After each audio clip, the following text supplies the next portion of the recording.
Gentlemen, we look forward to your conversation. Thank you, Chris. Thank you very much, Chris. Thank you. My name is Morgan Gendel. I'm thrilled to be here today, and I'm especially honored to be sharing the stage with Dr. Robert Moses, a 33-year veteran of NASA, an expert in planetary missions and spacecraft. And Bob, from what I hear, you're actually at a position now where you're going to be designing a space station. Yeah, Morgan, it's great to be on stage with you. Thank you for the opportunity. I've followed your work, and I certainly enjoy Star Trek and Law and Order and the 100. Yes, I recently joined Axiom Station, and it allows me to not just assemble a space station, but actually help develop it. But I'm not here representing Axiom Space or Axiom Station. Yeah, what I think we all recognize is that LEO is that first step for us becoming a multi-planet species, or in this case, a two-planet species. Two-planet species, which is the name of one of your companies, and I see that logo there, which grabbed me right away when I first saw that, because it's using Earth and Mars to make a very clever yin and yang.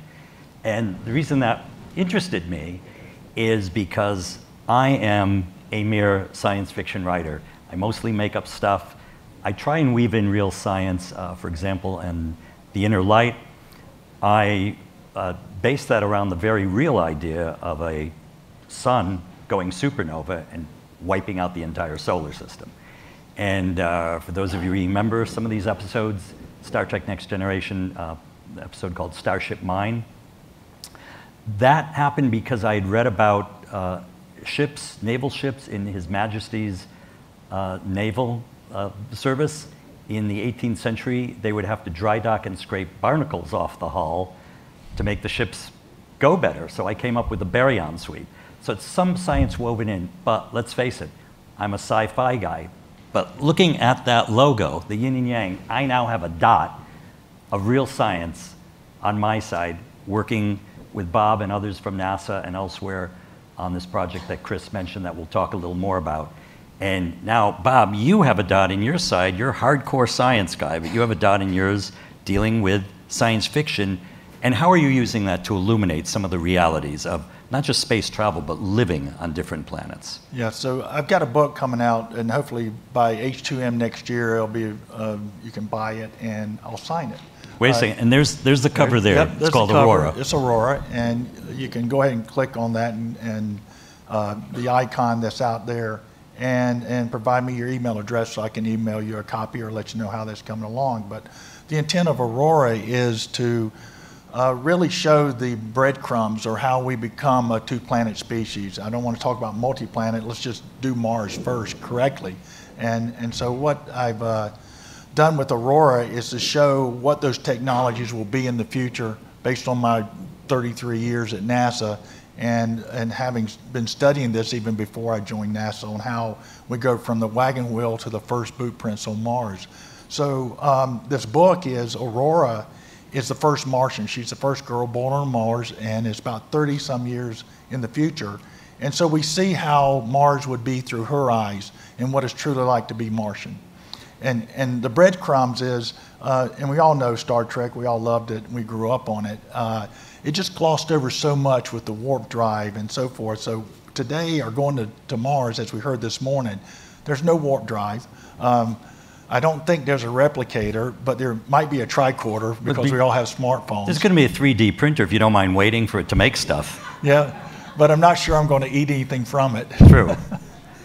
So, but yes, 3D printing is one of those technologies that I think will enable us to become a two-planet species.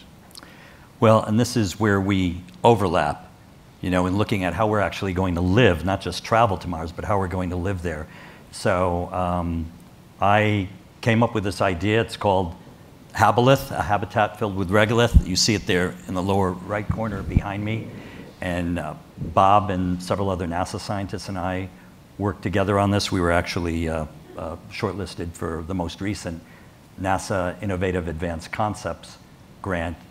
And I'm just going to briefly tell you what that is so you see how science fiction affects science and vice versa. We both talked about 3D printing and briefly mentioning it. And I think no one would disagree, 3D printing, additive manufacturing is going to be an amazing tool when we actually live on a different planetary surface. The idea that you can make parts and halves and large and small, whatever you need through additive manufacturing using some local materials. I was looking at it in the near term and I thought, how can we get that same advantage without having to move massive machinery? Because you all know the whole thing about, you know, the tyranny of getting out of Earth orbit. That the more stuff you bring, the more fuel you need, the more fuel you have, the more fuel you need. We have to keep things down for these early missions where we're not going to have a lot of people living there. So I came up with this concept of, I'm going to call it a formwork, but basically picture you have a bouncy house, you shrink wrap it for travel. When you get to the planetary surface, you fill it up with regolith into columns and struts and trusses, and you stiffen that using granular compression, possibly little or no binders, and the idea is to bring as little from Earth. But Bob, when you got involved, it really opened up a whole new area of why this is so important, which is for protection from galactic cosmic radiation. And I think this goes directly to the heart of the story you're telling. Right. So I think the regolith, the lunar regolith or the Martian regolith, provides some protection from galactic cosmic radiation. And we've done studies on that and we show that it works. So basically you just put some 3D printing or surface construction equipment down and get on with it. But with this story of Aurora and the story I'm looking at is, yeah, how we handle or how the Martians handle radiation is part of this. But also it's how Homo sapiens become Homo sapiens and then become Martians. Wait a second. Did you just coin the term Homo sapiens? I hope so. Oh, thank you. Has anybody heard that one before? I think we are hearing it here for the first time. Well, I can't take full credit. I was inspired by a mentor back at NASA. Okay, so. But you could still copyright it. Well, I'll give him credit if y'all give me credit. So. Okay. Sorry to interrupt. Homo sapiens versus Homo sapiens. Yeah, so what Aurora is going to try to show through entertainment in the book and hopefully someday a TV series, it's what it's like for humanity to have part of itself on another planet. And the conversation then is not about how we survive round-trip missions from here to Mars as Earthlings. It's about how Martians take round trips back to Earth and then beyond. And so that's the whole premise of Aurora, is to paint that picture. I can't do it through my technical papers, but I think I can do it pretty well through the book Aurora and the other. Aurora's one of 5 books.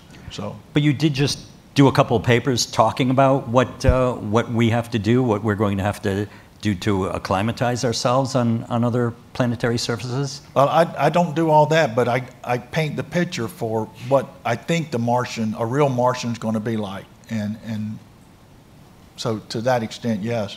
And from what I understand of this character, Aurora, just getting very specifically about her story, she has some ability to withstand some resilience that the human body we wouldn't necessarily know we have, correct? Yeah, so I'll get a little technical here. Okay, please. So when galactic cosmic radiation passes through, say, the hull of a spacecraft is made out of aluminum or a high Z material, it produces secondaries radiation, which is more harmful than if the GCR had just passed through your body.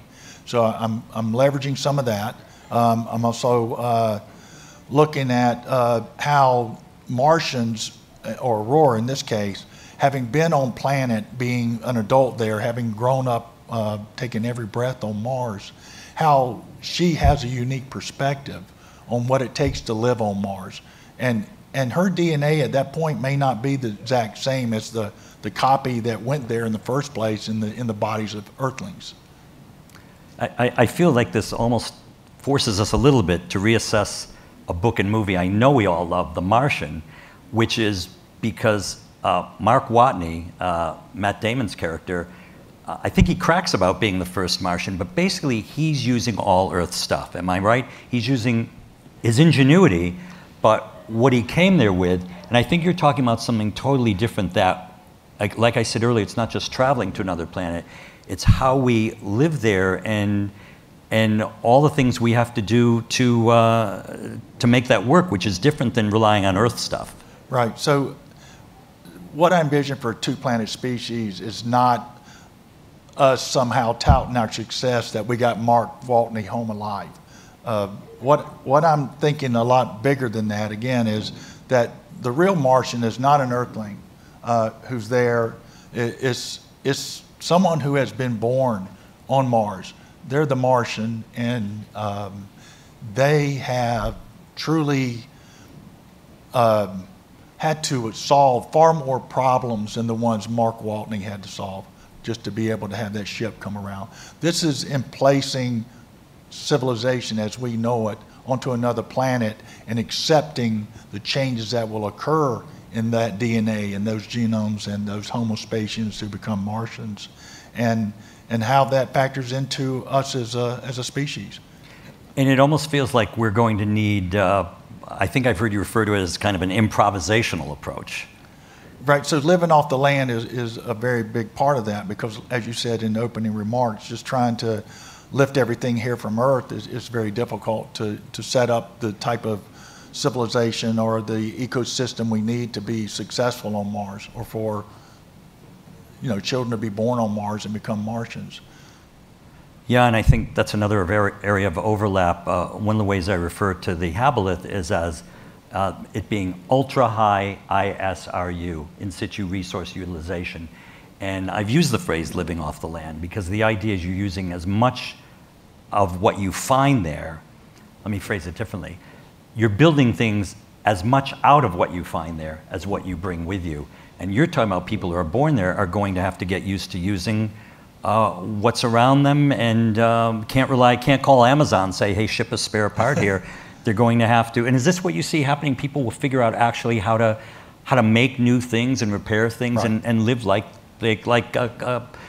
colonists, I guess, in the Old West, kind of. Right, and certainly, and we talked about it earlier today in other sessions, is the power, the surface power, the ability to transform products there into raw materials there into usable products. And so there are other technologies on the horizon that haven't been mentioned and aren't disclosed. They've written about in some of my papers, but those will come to play. Their time will come, especially on the Martian surface, probably on the lunar surface, and they give that unique advantage of living off the land that's going to be required. And yeah, this is growing food. This is exploiting everything, exploiting the abundance. Not from a commercial standpoint. This is just so that humanity has a place to live and conduct science, and I don't want to see Mars become commercial, so don't get that in your mind that that's what I'm thinking. But it's just being able to take root there and have humanity there, not just taking field trips there, but again, living there forever. No Chuck E. Cheese on Mars and coming soon. So, hope not. Part of the topic of our conversation today is about using science fiction to get across some of the ideas. And while you're talking, I'm thinking, you fall in the same wheelhouse as Elon Musk, talking about we have to be a two-planet species. I think because of who he is, and he's a trillionaire, people are going to listen to him. But I think it's interesting to look out at how science fiction gets across some of these ideas in a I'm not going to say a better way, but sometimes you reach people more through science fiction. I have a pilot I'm doing now about climate change. People have come to me really in the last few years talking about, come to me at conventions talking about the inner light, which I'm sure some of you know about, and those of you who don't, you can talk to me after this panel. And they thought it was about climate change because, as I said earlier, it's about the civilization finds out their sun is going supernova. And I did not really know about climate change in 1991 when I first started pitching that episode. But you could see how now people watch it today and it makes them think of that. In my pilot on climate change, by coincidence, I just read Neil Stephenson's new book, Termination Shock, about climate change. And he and I have both, and I don't speak to Neil, I'd like to, but I haven't spoken to him, But he and I both independently use solar geoengineering as something that could be used to mitigate global warming. So I find it very interesting the way science fiction gets to people to deal with the real world. And I know for you, Bob, that's been the impetus for years thinking about this story. So just like you'd like to have a conversation with Neil, I like to have a conversation with Elon Musk, but maybe I'll have to do it over Twitter. Yeah, okay, yeah. Good one.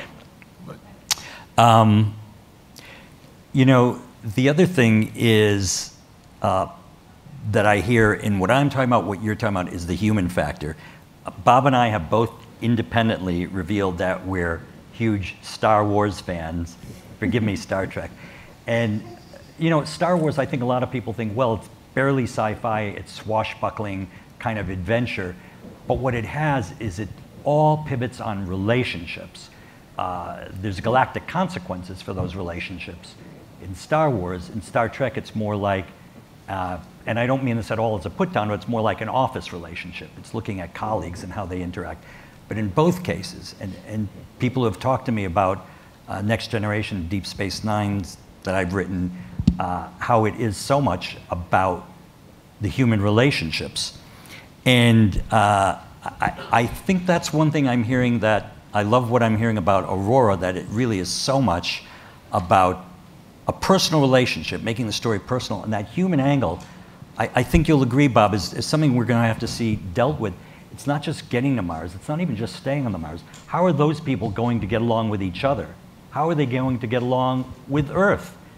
How are they going to deal with just normal everyday things like privacy or, you know, health needs and stuff? It is so much about the human angle. And having said that, why don't we look at the book trailer for Aurora? Okay.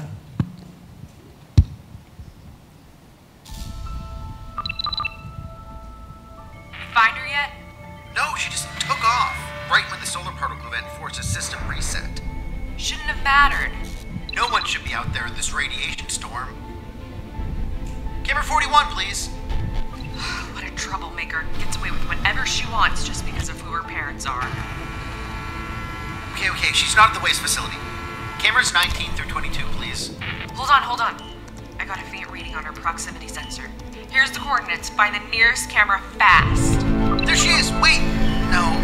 Ugh. Come on. Her rads are already off the charts. How are we still getting vitals off of her? She should be dead already after the last time she did this. The MTs can't figure it out. Everyone here dies. Everyone except Aurora. Except Aurora. Bring up the drone cam. Hold it here. Look. Zoom in. I think I see her down on Hill 7. She's gonna be fried. There's so much you don't know. Whoa! Awesome!